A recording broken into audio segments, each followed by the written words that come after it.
Welcome to the FI Investors Podcast, helping you achieve financial independence through real estate investing, one episode at a time.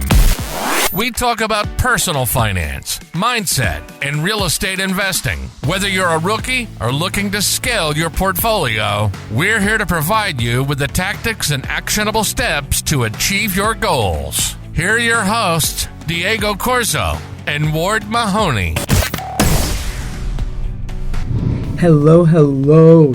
This is Diego and welcome to another FI Investors Podcast. I am really excited for today because we have the amazing Ruben Galindo on the podcast. So, Ruben has been an incredible member to the FI Investors community, but not only that, he is a realtor out of San Antonio, Texas, and he's built his portfolio to over 13 properties. What's been really cool about this is that he's been able to do this through the strategy of buying homes through the HUD foreclosure program.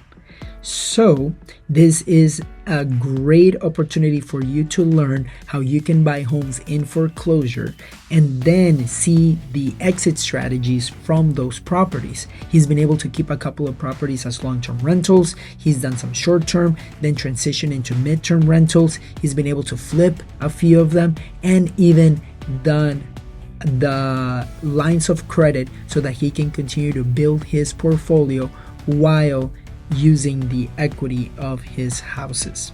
So this is an incredible podcast. He shares his whole journey about how he's been able to do all this while keeping his W-2 because that is his passion. His W-2 is his passion, and it's really cool to make sure that you understand that with real estate, you have choices. The passive income buys you the choices. So whether you want to quit your job or stay at your job, but doing it because you want to, not because you have to, that is the power of real estate and building passive income.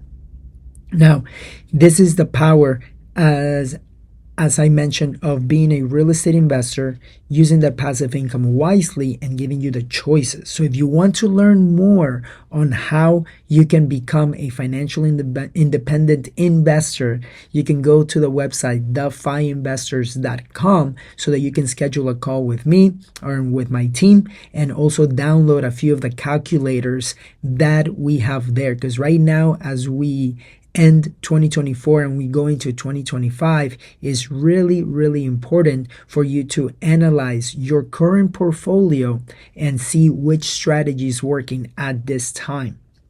Remember that the market fluctuates, the market changes, and we want to make sure that we adjust to the strategies that are working during this time, whether that is short-term rental, midterm rental, long-term co-living. We want to make sure that you analyze that. And at thefiinvestors.com, we have the calculators that you can download for free so that you can analyze the deals the right way.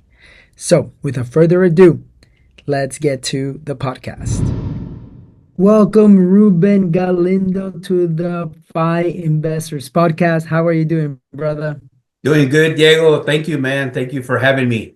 Yes, we're very excited to have you here. I know that we've been friends and mentorship and everything for the last couple of years, like three years now, and you have an amazing story.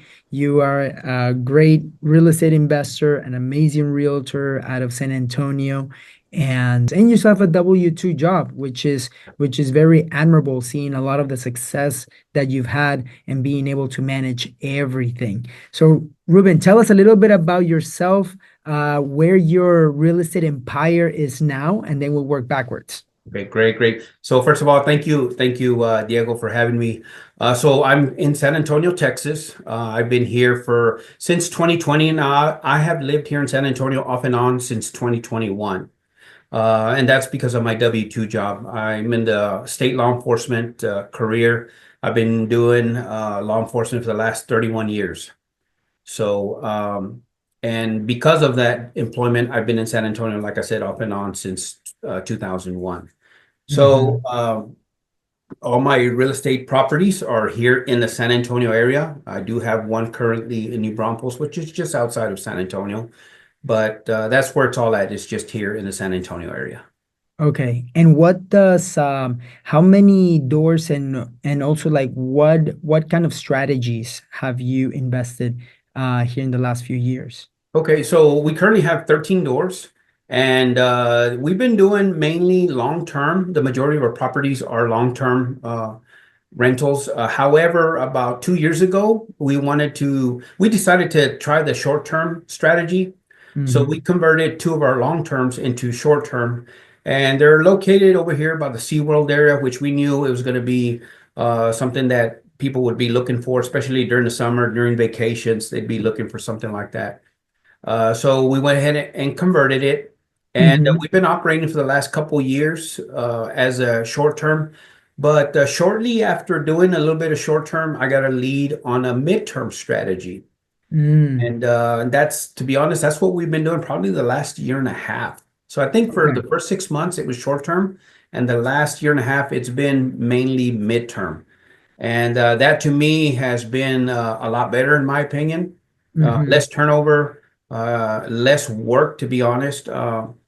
And that's what we're doing. And we have a third property that we just now are in the process of converting. We're about 99% done at the moment. We just last minute things we got to get ready, but that too is going to be a midterm rental. Okay. Okay. That's awesome. And just so that the audience can know, what is the difference between a short-term rental and a midterm rental? Okay, a good question. So obviously the short-term rental is more like a weekend getaway location, maybe like I said, when we converted our first two properties, we're close to SeaWorld. We have families that want to come and stay, say for a weekend, maybe a week. Uh, Usually it's really not more than a week. Uh, I think the majority of the rentals were 2 or 3 days. The midterm is 30 days or more. And my clientele for those properties have been, in my case, they have been mainly insurance clients. So we've had families that have been displaced from their homes because of a fire, flooding, or some sort of other type of damage to their home where they cannot live in because it needs to get repaired or replaced or whatever the case may be. So insurance companies hire temporary locating companies to help their clients find housing while their house is getting repaired or replaced. Hmm.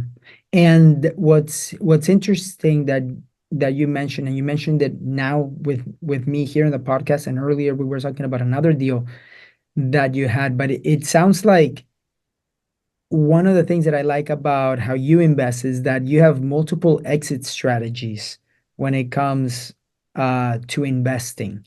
Whether you're doing it long term, then you analyze a property short term, and now you're like, hey, there might be more potential midterm.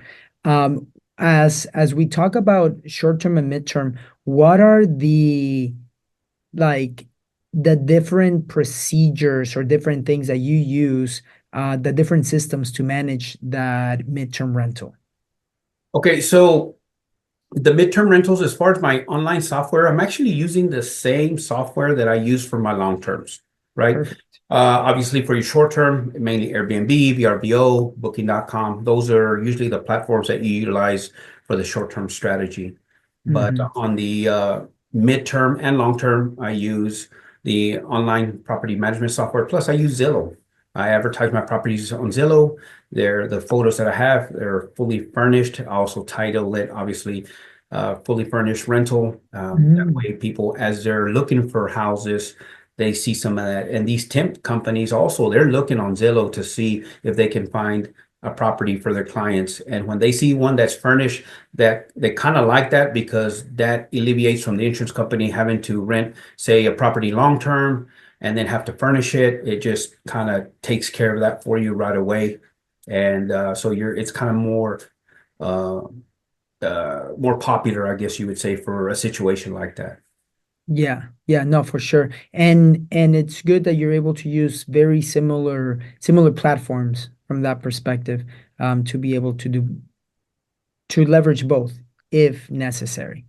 Correct, correct. Yeah. And the leases have been pretty much the same thing. Obviously, there's a little bit more detail as far as when it comes to the contents. to the property. Also, I do have utility caps, so that's something different, obviously, because the utilities are in the business name, not the tenant that's going to be living there. So we have Mm, to, we have to think about that as well. yeah, yeah. And now with the other properties, with the long-term rental properties, you manage them yourself That's correct. or yeah. Yeah. Yeah, How is I manage all of it. okay. And how is that going? How do you break down your schedule, let's say, to manage the midterm rental along with the long-term rental and your business, your realtor business? So when it comes to the rental properties, the majority of the work when you're getting a property ready to put it on the market, to get it listed so we can get it occupied, that's usually where a lot of the work is done up front. Now, the good thing is I got a great team. I'm not the one actually out there cleaning the property. I'm not the Mhm. one that's doing little minor repairs. I have handymen that will help me. I have plumbers, electricians, AC techs, whatever it is that I need. I usually have those people. So it's mainly me managing the project versus actually doing the project, right? Um, and when I have my say applicants that are interested, I'm able to schedule say a Zoom call. I do a lot of that. People that looks like they qualify, they meet the criteria. I will set up a Zoom call, and because I Mm, like to have that face-to-face conversation versus just a phone call. Just I guess being in law enforcement, I like to actually see who I'm talking to. You know what I mean? mhm. And so I do a lot of that through Zoom. And then because I am a realtor, like you mentioned, so I have the software to do electronic signing or signature. So I'm able to process all my leases online. I don't have to go meet anybody for them to physically sign any type of documentation whatsoever. So I'm able to do that through the internet. I Yeah. think the only time that I really see them in person is I do like to meet up with them whenever they're going to take possession of the property. I do like to go physically and meet with the tenants and actually meet them in person, do a walk through the property. That way they can get an idea of what it looks like. But for the most part, everything's done online.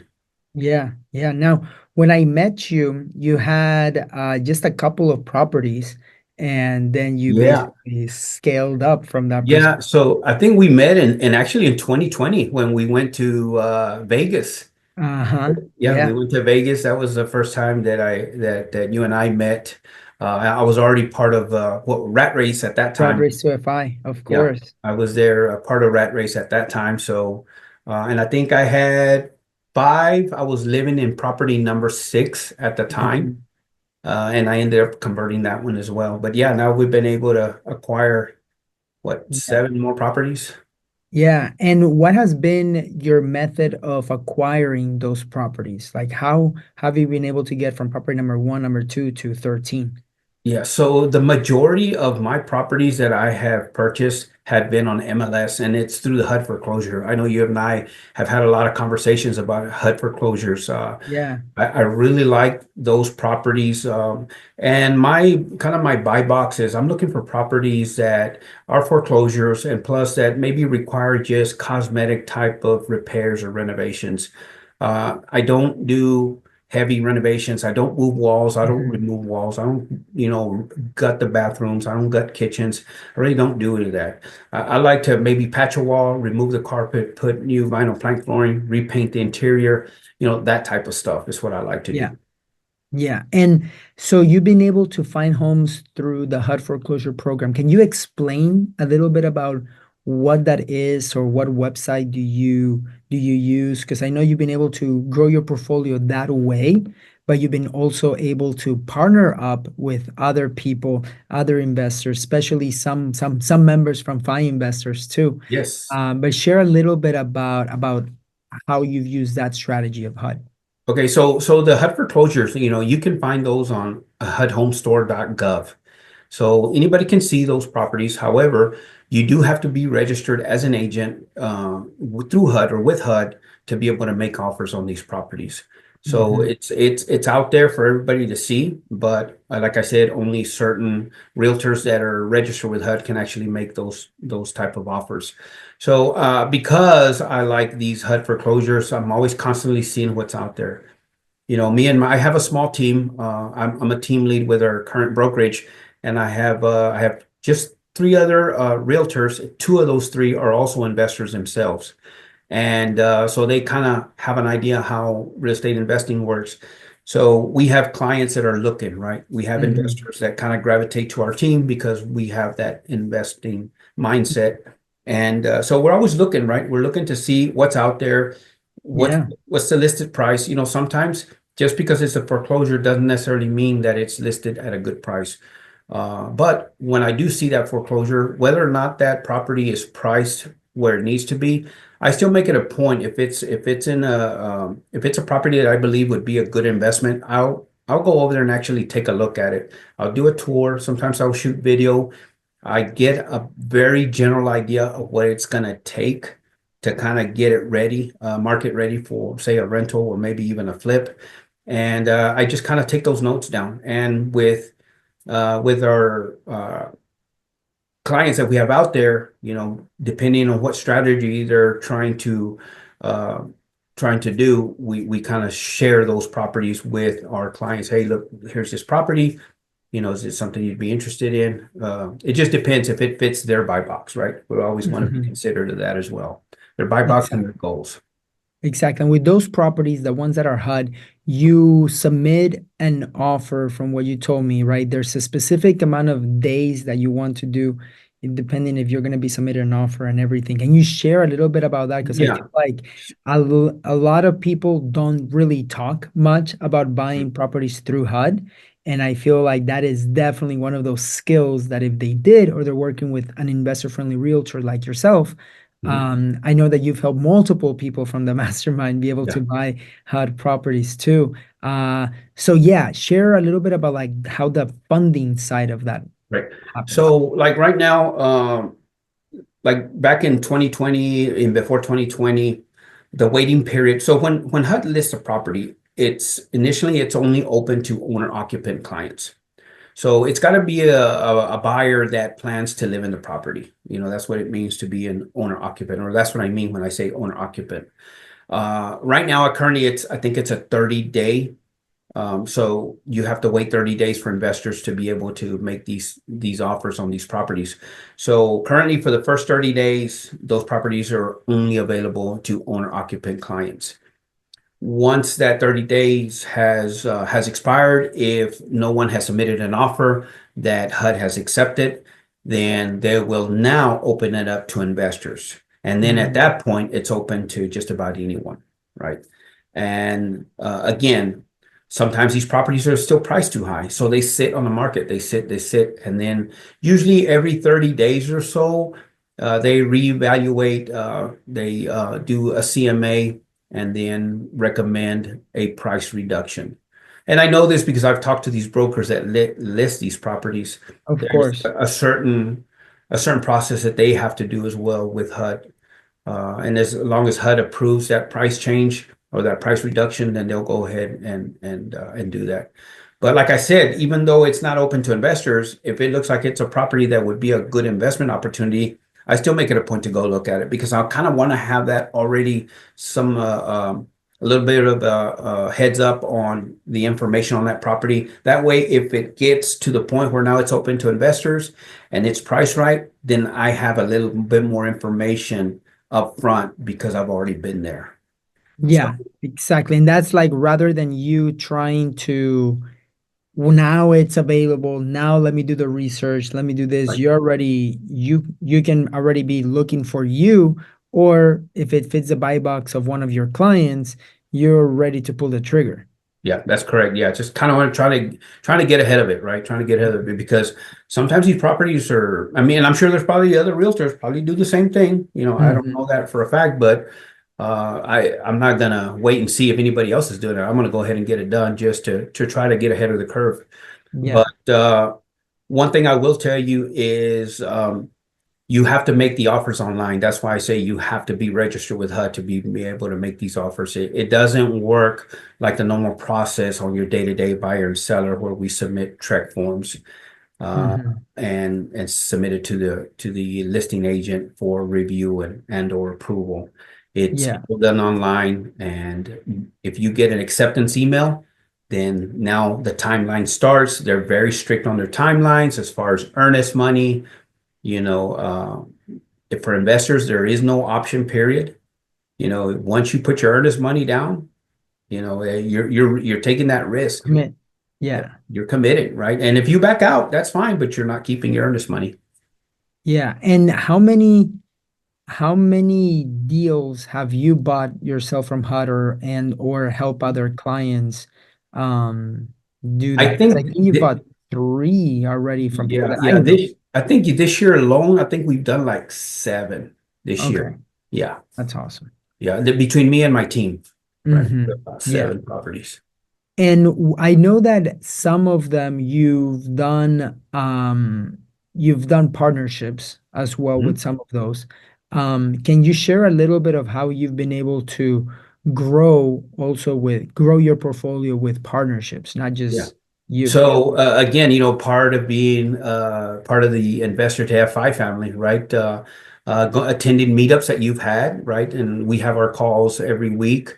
But I really love the in-person type of meetups. And I know you Mhm. came to the first one I held here in San Antonio, and man, thank you so much for doing that. But Of course. during those type of events, I've been able to partner up with other FI investors, and we bought a property. I think it was in June that we closed on it. This property, the ARV was about 325, and we got it for 236. I think we put about 15 to $16,000 into it. So we still have, a lot of equity in that property, right? So, and again, it was all cosmetic, Hmm. all cosmetic. And then through also the mastermind, I have helped other investors, like you said, they want to buy their own properties. And we just closed on one in Corpus not too long ago. The FI investor called me and said, "Hey, I'm sending you this property. This is a HUD foreclosure." And he had been on that call that we were on, like a month or two before that we had Hmm. a call on just HUD foreclosures. So I guess he had been now watching the HUD foreclosures in his area. And when he found one that he liked, he called me. We talked about it. I said, "Well, you tell me whether you think that's a good price or not, because I'm not familiar with the Corpus market. However, Hmm. you're a lot more familiar with the numbers than I am, but I can Hmm. help you acquire it. It's just you got to make sure that the numbers work for you." Yeah. And so he looked at it, and at that time it wasn't something that would work. So I think he waited. I think it was like 30 or 40 days, and he calls me Okay. back, and he says, "Hey, okay, they did a price reduction. It's a good price now." So we made an offer. I think we bought it at 72,000, and as is, his appraisal came back at 115. As is, Wow. yeah. So That is awesome. That's I mean, like over yeah, 30 or close to yeah, 40, 42, 40, 30 to 40. 43, yeah. I mean, Yeah. that was as is. That's not Yeah. even That is repaired. awesome. That's some good equity.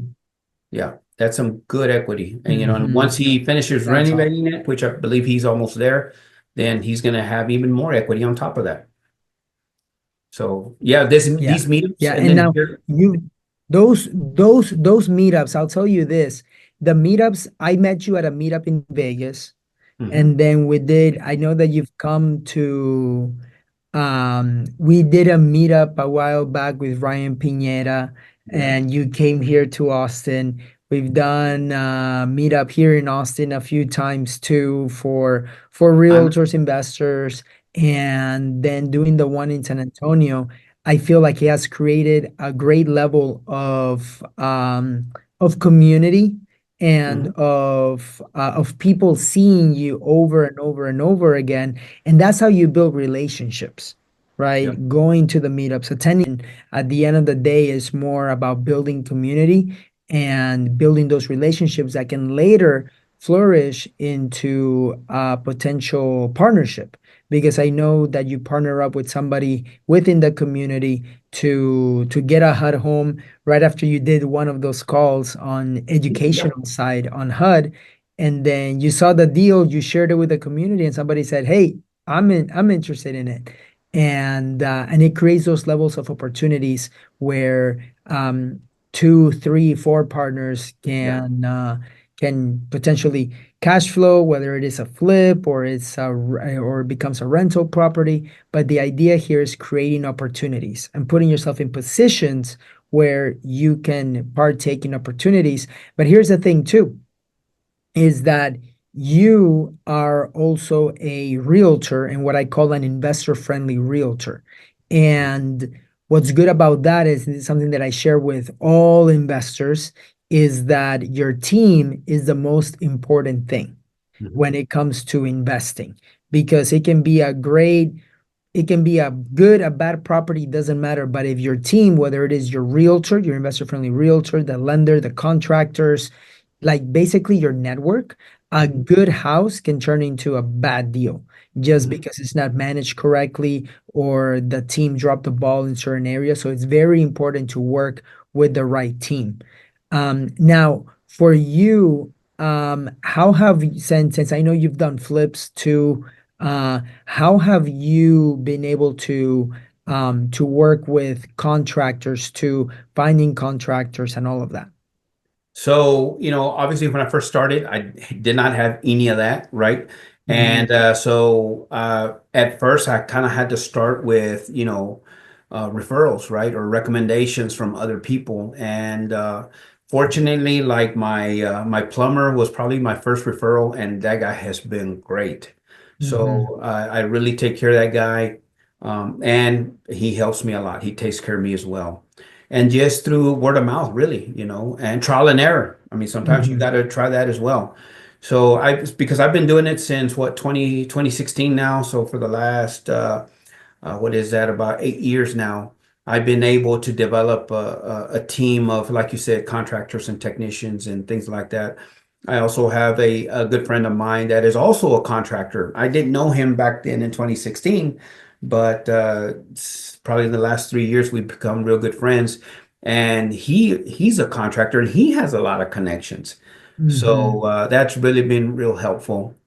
So, like you said, network is huge. And one thing I wanted to add, Diego, is, I know I've been part of the FI investor and rat race for the last 4 years, going on 5 now, but I've Mhm. also have attended for the last 3 years the Bigger Pockets Conference. Exactly. I was in Cancun this year. Last year I was in Orlando, Florida. The year before that I was in San Diego. This year I also went to Jesse Vasquez Midterm Summit in San Diego. Mhm. So I try to attend these type of events because not only do I want to learn, but I also want to network and connect with others because Exactly. I just want to grow that network. Yes. And that's one of those things that you've done really well, Mhm. is investing in yourself. I feel like you've invested in yourself by partaking in parts of masterminds with your time, on Zoom calls and all that stuff, but also attending events in person. Mhm. And of course you've done that attending with your wife as well. Yes. And I feel like as you're investing, right, is being able to have that face to face contact with other investors is also good, because going to events uh like uh like the Bigger Pockets events, right, Mhm. or the Midterm Rental Summit with Jesse, it's good, you're learning from those speakers on stage. But what's even better is the conversations that happen in the lobby, in the hallways, with other fellow investors, talking about their experience, talking about their goals, accountability, and so forth. And Yeah. so that becomes to a little bit of a way that people can scale faster Yeah. their real estate portfolio, because they're Yeah. building relationships in other ways and learning from those conversations. So at this last BP conference, I went to the class that Sarah Weaver, which is one of our FI investors as well. Yeah. So Sarah Weaver and Ziona McIntyre, they put on that class about midterm. And because I do midterm, I really want to learn as much as I can. I've read their books, but I still constantly want to see what's the latest and greatest, right? So and I'm a good student, man. I go in early and I sit at the very front because I want to be attentive to what's being said, right? And well, Sarah actually kind of called on me and kind of was praising some of the things that I've done. Obviously, I've gotten to know her in the last several years through the BP conferences and through our mastermind group. But just by her speaking about me for maybe 10, 15 seconds, man, as soon as the class was over, man, I got like surrounded by people asking me all kinds of questions. And because of that, I got two leads, man, to invest here in San Antonio. So I've That's already, awesome. yeah, that's been great. So I brought in one of my team members, and we're trying to work those leads now as we speak to try to see if we can acquire some properties for them. Yeah. No, and what's really good about that is that, of course, especially you being a realtor, you also have the opportunity to grow your realtor business when having those conversations, whether they become referrals or that you can connect them with other realtors outside of your city, or also people that are looking to buy in your market based on your expertise. Mhm. And I know that when people reach out to me on investing, let's say in Texas, I send them to like I tell them, okay, where are you Yeah. located? And depending on their strategy or whatever, I connect them with the right investor-friendly realtor. And that's Mhm. what's so good about it. Like I've sent you Mhm. some investors as well, some other clients, and it's really good that we can all grow. And it's basically based on trust, right? Mhm. As Yeah. well. Like I trust you that you're gonna do a great job, that you Mhm. that you're gonna find a good deal. So it's one of those things that by people seeing you in person, by other people giving you that credibility as well, you're able to help other people and grow your income, Yeah. which is always great. Hey, Diego, I wanted to point something out, something that I've always had a strong opinion, and is when you're working with an agent as an investor, right? I know we all say, hey, find yourself an investor-friendly agent. I'm going to add to that. I'm going to Mhm. say, find yourself an investor-savvy agent. All right. And I Mm. say that, man, because my interpretation of investor friendly is an agent that's just willing to go and open these doors for you. Okay. Which is great, right? Because that's what you want. But when you have an investor savvy agent, he's going to know how to work the HUD process. He's going to know what the expectations are and share that with your client so that frustration doesn't get to you. He's going to have, like you mentioned earlier, those that network of plumbers, AC techs, handymen, contractors, escrow officers, insurance agents, right? When Mhm. you're looking at a property that you may be interested in. Hey, can you call an insurance company to run you a clue report? There's all these little things that come with real estate investing. And when you have an investor savvy agent that's not only talking the talk, but walking the walk, they're going to be a lot more helpful, in my opinion, and bring you a lot more value to you as a client. Because there's a Yes. lot. I mean, you got the property management software, so when I work with brand new investors, I share everything the way I do. I share my processes, I share my tools, I share my contractors with them and say, hey, this is how I do it. And if they're going to self-manage, then I just leave it up to them. Take what you want that I do. If you don't want to take any of it, that's fine. There's nothing wrong with that. But I'm going to offer you all this, and then you decide what you're going to keep, what you're going to use, or what you're not going to use. So that's one thing I would encourage other investors is find yourself an investor savvy agent, not Yes. necessarily just a friendly agent. Yes. I like that. I like that because it's something that is really important because that can shorten the gap in you being able to go under contract on a home with the right strategy. I Mhm. know that, for example, any realtor can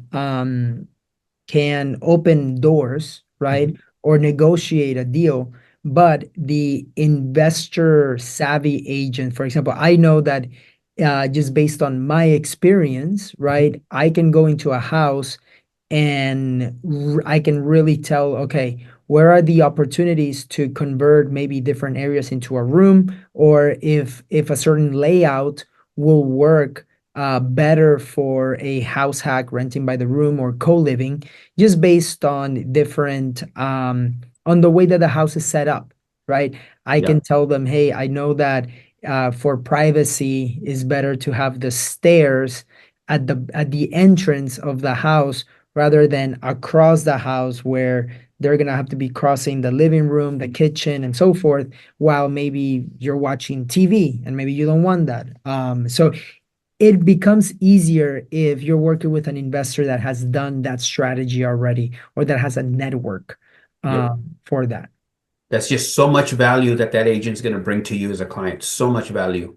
Yeah, yeah. Now, as far as your deals, what's been the biggest, like, what is the let's say, one of the deals that you learned your biggest lesson as a real estate investor?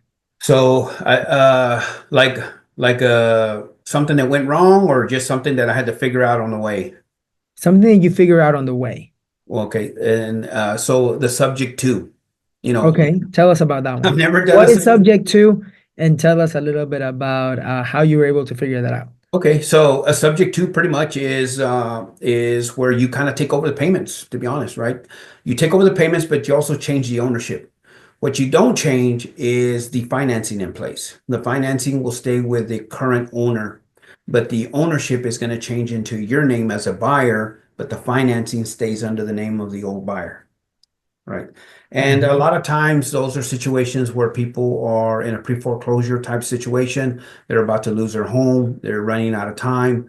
If they don't do anything, they don't make a move, they're going to lose that house and they're not going to get anything whatsoever out of it. I was doing some homework and I found the website here in the Bexar County area where I could look for these pre-foreclosure properties. So I went online, started looking to see where these properties were located. And because I knew these certain neighborhoods, though I was targeting those neighborhoods. And I found five of them that I really liked. So I sent letters out. Of course, I didn't get any Mm. response. Then a few days later, I went and door knocked. Nobody answered, but I left my business card with just a little note. Well, one of those five called me and they said, "Hey, we got your card. We're interested in selling a house. When can we talk?" I said, "I'll be there tomorrow." So I went ahead and made a trip and went there in person. I knew because I was specifically looking in those areas, I already knew what the rent comps were. I knew the size of the home because I had done the research online. I Mhm. knew what the market value of that property was. What I did not know is what is the condition of the home on the inside. What Mhm. is currently the amount they still own the property, or do they have any equity at all? And what does their monthly payment look like? Those were the Yes. unknowns. So during this meeting, this face-to-face meeting, that's where I was able to gather the additional information. I already kind of had in my mind I knew the house, like this house specifically, I knew that the market value was about 195,000. And I knew that my offer had to be like in the 150s, right? Because I Okay. wanted to buy it with equity because I didn't know what the inside looked like before I got there. Once I got there, I noticed that all it really needed was a fresh coat of paint and new flooring. That was it. That was pretty much it. So I'm looking at about $4,400 worth of work, maybe $5,000. So I made an offer of 152 and they accepted. The amount that they owned was 125,000. All right. So Okay. the 152, I did specifically say that we gotta obviously deduct what I'm gonna have to pay up front to get them out of the foreclosure, right? And I think it Mhm. was like almost 9 grand. Plus they had an HOA lien. That was another 1,500 to $2,000. So I reduced that off the 152. And I had to hire an attorney to do the paperwork because I've never done this. Okay, so I'm like just trying to figure this out as I'm going. Of But course. the important thing for me was to get the deal. And Exactly. then once I had the deal, okay, now I got to figure out how to legally do it so we can do it the right way, protect everybody that is part of this transaction, which is me as a buyer, and then of course the sellers. We got to protect them as well. So I hired an attorney to draw up all the paperwork, and I sent it to them. They reviewed it. They were okay with it because I already had a relationship with an escrow officer at a title company. She said, "Hey, come here. I will be your notary. Don't worry about anything else. Well, I'll do your notary. I'll send all the paperwork to your attorney so he can file it with the county and record the deed and do everything that needs to be done administratively to do the full change of ownership." When all that paperwork was signed off on, then they followed me to the bank, and I already had a statement from the bank, their mortgage company, with the instructions on what they needed to do to stop the foreclosure. So I went to my local bank, had all that money wired to them, to the bank, I mean, to Wells Fargo in this case, and that way it stopped the foreclosure. And then I paid them half up front, half of the equity they still had left over, which was about, I think it was about 17,000. I Hmm. gave them $8,500 up front. That way they could find somewhere else to go because I gave them 30 days to vacate the property. And after those 30 days, I would go ahead and give them the remaining balance so they could move on. So that's what I did. They moved Wow. out. I started making the payments on their behalf. And when I would make a payment, I would just show, I would show them proof. I would send them proof through via text. Hey, look, here's the payment I just made, just to kind of give them peace of mind that I was willing to follow through what I had Hmm. said I was going to do, even though the attorney or the paperwork the attorney prepared addressed that as well, right? There was a clause in there that if I defaulted, then the attorney would take the property back and give it right back to him. Yeah. Right. So, I Okay. mean, there's protections, there's some protective measures in place, but I also wanted to kind of take that little extra effort and show them that, I'm doing my part as well. Yeah. So now, for example, for that property, what after you gave them, you paid them. So how much were you all into that deal? So the first 8,500, right? The first Hmm. 8,500 that I gave them, and then I paid like another 11,000, roughly 11,000 for the back payments and the HOA lien. So we're at 20K, Hmm. about $20,000. The other 8,500 that I still owed them after they moved out, I went ahead, I moved into the property, got it renovated, moved into the property. And Okay. now that I'm an owner occupant, I went and applied for an owner occupant mortgage. So all I had to Mm, do was really a cash out refi. got it. So that remaining $8,500 that I owed them, I told the bank, hey, I still owe them $8,500. Can you just add that to my refinance amount? So they did. And they wrote them a check for 8,500. So I didn't have to pull that extra $8,500 out of my savings. I went ahead and added that to the mortgage, the new mortgage, as an owner occupant. And my interest rate was like 3.5 or 3.375, something like that at that That time. is awesome. Yeah. Wow. And so basically you were able to get to buy that property with 20,000, Yeah. What, 20,000? Yeah, 20,000. 20,000, and then so with 20,000, and now what is that property worth? Probably between 245, 250. I think I owe like 110, something like that. That is Yeah. awesome. Yeah. That is awesome. How long did you live in that property? Not even a year, because I found another foreclosure, which is the house I live in today.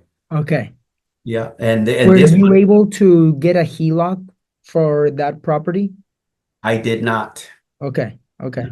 I did not, because Okay, I because already that's also another that would have been another strategy too of being able to have access to the line of credit like 6 months later, right yeah. after you live there. So I had at that time I had another HELOC on a house that I lived before that, which Oh, I think that one's fixing to expire probably in 3 or 4 years because they're good for 10 years. mm-hmm. But the house that I bought and moved out of the one I just told you about is a house I currently live in. This property right now is worth about 480. I paid 263 for it. Wow. I owe 200, 202, something like that. Well, I did a HELOC last year. I have access to $181,000 Look at you. on Okay. this property, right? Awesome. And And you I've been found able that home on the HUD? Yeah, through HUD. Yeah, through absolutely. HUD? Yep. And then I bought another HUD with that cash, in cash, right? Mm-hmm. And then renovated it and then did a cash out refi and paid back my HELOC. Mm-hmm. So Wow. just leveraging the bank's money. Yeah. Leveraging the bank's money, but if it's the HELOC, you're becoming the bank from that Yes. perspective, right? Yep. So that is the power of real estate is he went to the bank, got a line of credit from a property, basically to be able to tap into the equity of that home, and then he's able to use that equity to buy more properties, do cash out refi, basically him becoming the bank, paying off that he didn't even have to go he didn't have to ask the bank to buy that property. He just had to wire it, go to the bank to do a wire or maybe online. But it is very simple where now he can become the bank, pay that lien, pay that HELOC off with the after he did that cash out refi, and he can do it again. Yeah. So It's kind of acting like somewhat like a hard money lender in a sense, right? With all yes, the without all the hard money lender fees associated with it, right? And the high yes. interest rates associated with it. Exactly. Or trying to figure out where, like going through the underwriting process of Correct. that hard money lender, which at the end of the day, it's a great opportunity to have, right? You can do more deals that way, or like if you don't have access to that HELOC, but when you have access to a line of credit, it just becomes a lot easier. And the key thing here is quicker. Because Hmm. while somebody's trying to look at a property, making the numbers work, that hard money lenders underwriting the deal, and all of that, you already submitted an offer, basically cash, Hmm. and tapping into the equity, and you can grow a lot faster. Yep. Yep. Yeah. Have you used that hard money? I mean, have you used that HELOC to be a hard money lender? Yes, I have. Yeah. Okay. Uh, Awesome. yeah, I have. I've done it twice. It hasn't been, a lot of money, but it's been a little bit of money. But yeah, I'm just kind of tapping into it right now. Yes, yes, no, but that's good because at that point you're just making your money work. And Hmm. that's what's so good about this opportunity is whether it is a hard money loan or even transactional funding and so forth, it would be it's definitely something when you're making that money work.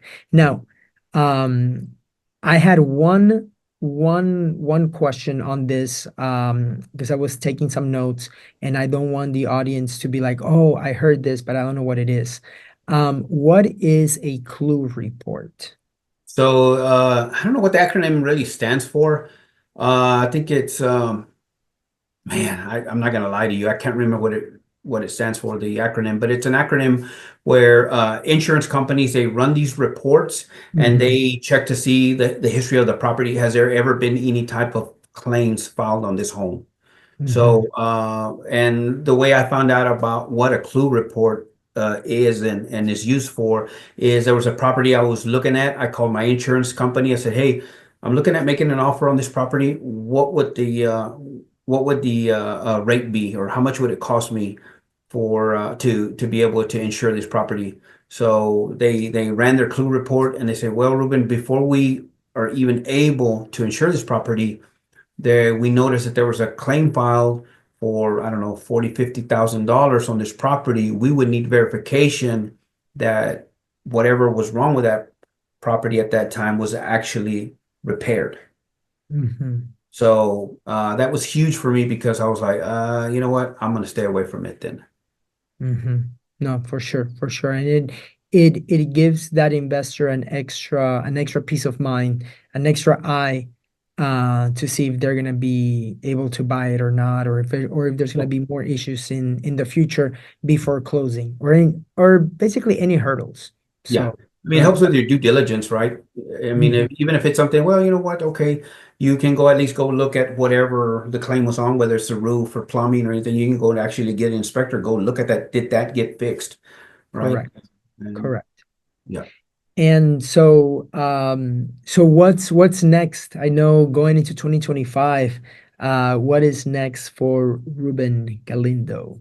So, like you and I just spoke before we got on a call, is what's next is I'm trying to get my latest property that I just recently repaired and renovated and converted it into a midterm. I want to get that done. That's kind of my priority right now. Another priority is the one in New Braunfels. I want to go ahead and get that one occupied as well, get that going. Then I have possibly one more property that I'm still undecided whether I'm going to keep it or whether I'm going to turn around and sell it. Maybe go the owner finance through a what do you call that? Not wraparound type of strategy. I'm looking at that. Hmm. So I'm also thinking about one of my current properties that I've had for the last 7 years. I've been thinking about selling that one, and I'm seriously gonna ask the current tenants that have been there probably 5 years now if they're interested in buying it. And if Yeah, they are, I'm gonna go ahead and do a wrap-around on that. yeah. Because Especially if again, they've been there for 5 years, they yeah. might call it already home. Yep. Might as well And capitalize on that. and I bought that one. It was a cut foreclosure. I bought it cheap. I bought it at 160. It's probably worth 290 right now. So man, why not take advantage of an opportunity? So that's kind of something I've been looking at. So I have Yeah. that on the investing side in my team. I want to make sure that we continue to, help the clients that we currently have grow. I don't know if I want to grow too big as a team. I don't want that. I like to be able to stay small and stay focused. Hmm. And then looking at maybe, and I know you always tease me about this, when are you going to retire, right? Yeah. So also that's something that's definitely in my mind, looking at retiring soon from my W-2 job. What does soon mean? I don't know yet. I'm Hmm. still enjoying what I do. It brings a lot of value to me still. So Yeah. we'll just have to wait and see.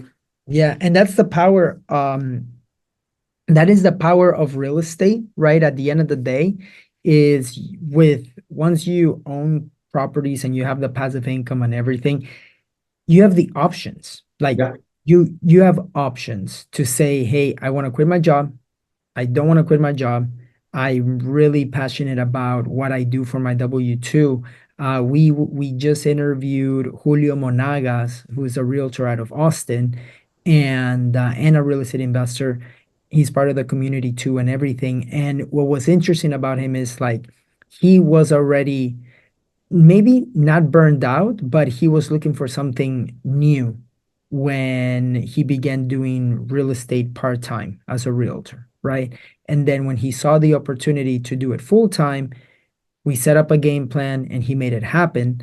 But at the end of the day, that is the benefit of being a real estate investor and having that level of passive income is that it becomes a choice. You can work until you're 65 or even more with your W-2 if you're enjoying it. Mhm. So that is powerful. And if it gives you a purpose with what you're doing, which is helping out the community too, being law enforcement and everything, it's like, why not?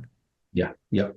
And another thing, I've really put a lot of thought into it, and something that after my W-2 job that I may definitely pursue is property management.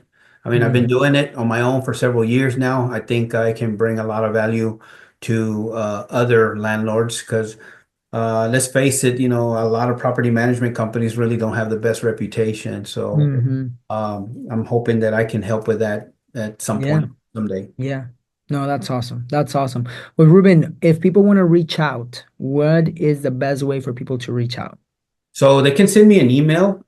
It is ruben.galindo.safr@gmail.com. I'm also on Facebook. I'm on Instagram.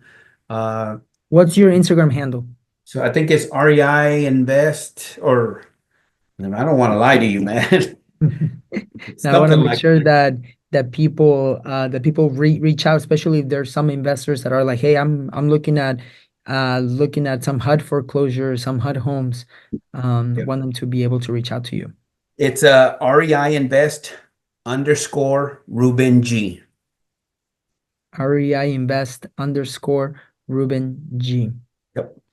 Awesome. Well, Ruben, thank you so much for coming on the Fine Investors podcast. We really appreciate it. You gave a lot of value, and I'm looking forward to seeing you grow, continuing to grow your portfolio, your real estate team, the sales, the families that you're helping, and continuing with all the different strategies that you have going on. And it's been really rewarding seeing you grow as well. So that's Well, awesome. thank you, Diego, for what you do for the community. You've been great. Thank you for being such a great friend. Always willing to be there to offer help when I need help. So I truly appreciate that. So I'm humbled and I'm honored to be part of your community. Awesome, Ruben. Well, thank you very much. We'll talk soon. Yes, sir. Thank you for listening to the FI Investors Podcast. Make sure you subscribe so you don't miss any future episodes. And share this with a fellow real estate investor who you think would find value in what we do. Until next time.